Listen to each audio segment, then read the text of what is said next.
नमस्कार. ह्या सीझनमधील आवडता बेत आमरस पुरी. त्यासाठी इथे 2 वाट्या गव्हाचे पीठ घेतले आहे. त्यामध्ये चवीपुरते मीठ, एक छोटी वाटी रवा. रव्यामुळे पुऱ्या छान खुसखुशीत होतात. पिठामध्ये मोहन घालायचं नाही. थोडे थोडे पाणी घालत कणिक छान घट्ट मळून घ्यायची आहे. कणिक पातळ मळली की पुरी तेल धरते. कणिक घट्ट मळून घेऊन त्यावर तेल टाकून पुन्हा ती चांगली मळून घेऊ.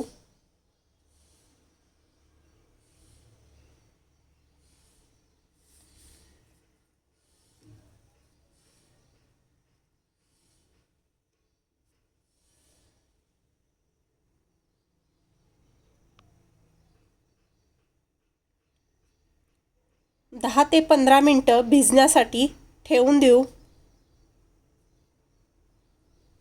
आंबे धुवून घेतलेले आहेत. त्यातील एक आंबा घेऊन त्याचा रस काढून घेऊ.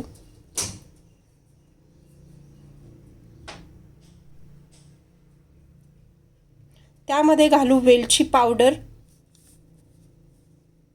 1 चमचा साखर, वेलची पावडर छान हलवून घेऊ.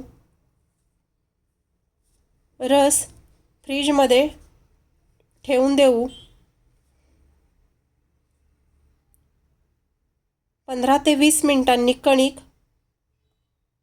छान पुन्हा मळून घेऊ. कढईमध्ये तेल तापायला ठेवले. कणकेतून छोटा गोळा घेऊन त्याची हातावर छान गोळी करून घेऊ. हव्या त्या आकाराचे गोळे घेऊ शकता. तयार गोळीला तेल लावून लाटून घेऊ. पीठ लावले तर पीठ तेलात उतरते.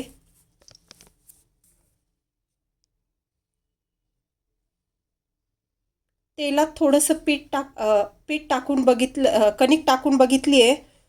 तेल चांगलं तापले. त्यामध्ये सोडूयात पुरी. पुरी तळताना गॅस नेहमी फुलच ठेवायचा, म्हणजे पुरी तेल पीत नाही. पुरी टाकल्यानंतर दुसऱ्या बाजूला पलटून घ्यायची आहे.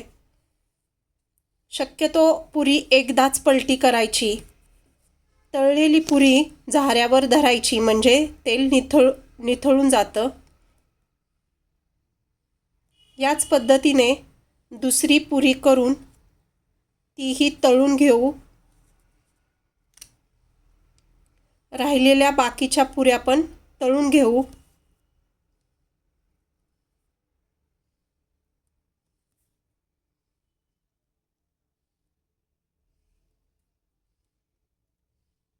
रवा टाकल्यामुळे पुरी अगदीच खुसखुशीत होते.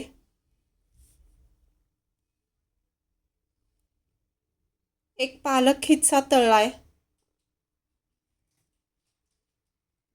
तो कसा केलाय त्याचा व्हिडिओ टाकलेला आहे, तो तुम्ही नक्की बघा. फ्रीजमधून रस काढलाय. रस काळा पडू नये म्हणून कुठल्याही धातूच्या भांड्यामध्ये रस काढायचा नाही. तयार रस एकदा पूर्ण हलवून घेऊ. तयार आहे रस आणि पुरी.